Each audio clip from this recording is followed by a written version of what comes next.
I think I'm a little bit of a perfectionist. In early March 2025, I attended my second ever mYear festival in the Wrocław Academy of Music.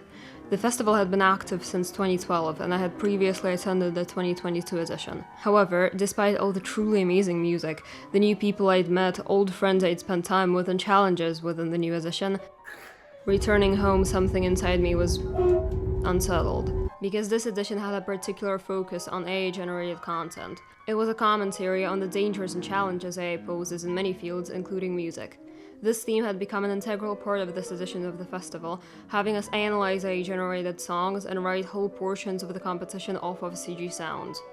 The message was mixed.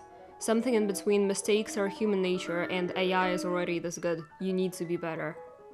Perfection is a very common problem in the classical music field, and I feel like too many people can't even agree on what perfection is. In the arts, you can just say perfection is realism. You can compare a painting to a photo, say if it's an exact copy or not. It's plastic and unoriginal, but at least you can put a metric to it. I suppose a parallel of that in music can be intonation, at least within instruments that have the potential of being off-key. If someone's flat, they're doing a bad job. But if they use auto-tune or pitch correction, they get shamed for taking the easy route. I suppose a parallel of this in the visual arts can be different tracing methods.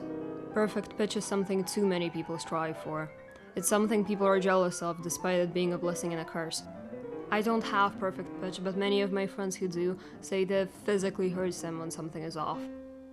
Which can be avoided in the context of a singer being off-key in relation to instrumentals, but gets harder to avoid when you remember that, though nowadays we use A equals 440, historical tunings varied upwards of a semitone. Despite these challenges, however, many people strive for perfect pitch. Some people I've met have even had it to their hearts, able to differentiate specific tunings, not just notes. I suppose it makes music theory easier, your head giving you the answer infinitely faster than someone with a tuning fork would ever be able to count it. I'd like to say I have good relative pitch. I've never had the need to train it outside of music school and competitions, but I have caught myself getting more obsessive when it comes to pitch-related ear training, especially in the years when AI has become more and more prevalent. I experimented on myself, seeing whether it was possible to train perfect pitch and differentiate notes non-relatively. Technically, we still don't have a scientific answer, and people throughout history have had different opinions on this topic. A commonly said number is that 0.01% of people have perfect pitch naturally, but this can be influenced. For example, some evidence suggests that speakers of tonal languages, such as Mandarin, may be more likely to develop the ability. It's also widely agreed that genetics play a big role in whether a person has perfect pitch or not. And despite not having it myself, I do have people in my family who have perfect pitch, as well as good relative pitch. Some musicians and neurologists are convinced that perfect pitch, or something close to it, can be taught.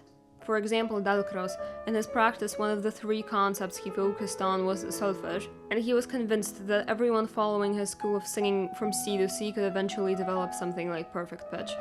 Do, re, mi, fa, sol, la, si, do, si, la, sol, fa, mi, re, do. However, many people would object, saying that perfect pitch is either impossible to obtain, or can only be obtained in a very short window of time. I remember coming home after ear training and harmony lessons, and continuing to train. I was of course only attempting to emulate true pitch, as it's often called in cases of people not naturally having perfect pitch, but learning the sound of every note in order to simulate it. I also went on a detour, reading some papers and attempting to see if my linguistic lottery ticket could help me in any way music-wise, but I didn't find anything conclusive. Although the melody of sentences can convey a lot of intent behind it, the meaning is much more influenced by rhythm and accents, although I'm not going to go into detail as this isn't the main focus of this discussion. I had myself take control tests, including the Yale Music Lab test, scoring myself at certain intervals in between pitch training. One of the things that happens in my brain whenever I excessively ear train or go to some event similar to mYear is I start hearing music in everything even more than I usually do. There's a beauty in being able to recognize the world's sounds everywhere you go. It makes one think of the harmony of spheres. I distinctly remember being happy after correctly identifying Poor Thing from Sweeney Todd as being an H minor. The day after my birthday, I started tuning instruments without the use of any outside help, including tuners or piano references. But none of this alone did anything for my overall musicality.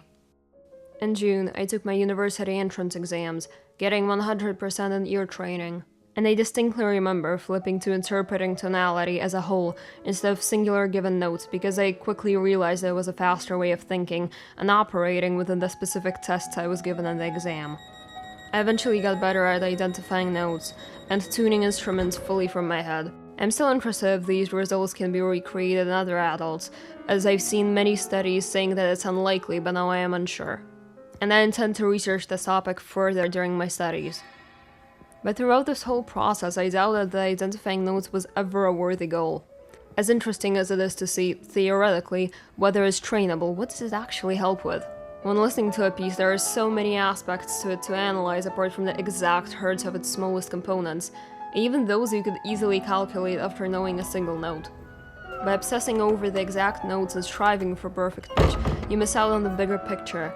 And even so, neither I with my newfound training nor people born with a skill will ever be able to identify notes faster than a robot already can. The message was mixed. Something in between mistakes are human nature, and AI is already this good. You need to be better. That robotic identifying skill is the easiest target, something you can pin down, something you can track your progress in over time. But art is much more complex than that. What's the point in becoming better than perfect if you leave humanity behind in the pursuit of perfection? Why would you want a photorealistic painting when you can have a photo? Isn't the point of art expression? I adamantly believe that you need to have some amount of training before you are able to truly express yourself in any medium, but becoming better than AI was never about perfectionism. As in many other fields, too many classical musicians have heard the phrase, "You could have always done better." No matter if you're just learning to read sheet music or are already world class. I hope everything going on with AI right now will finally alert humanity to the fact that originality, authenticity, and the pursuit of self-betterment are the goal, not just roadblocks on the way to perfection.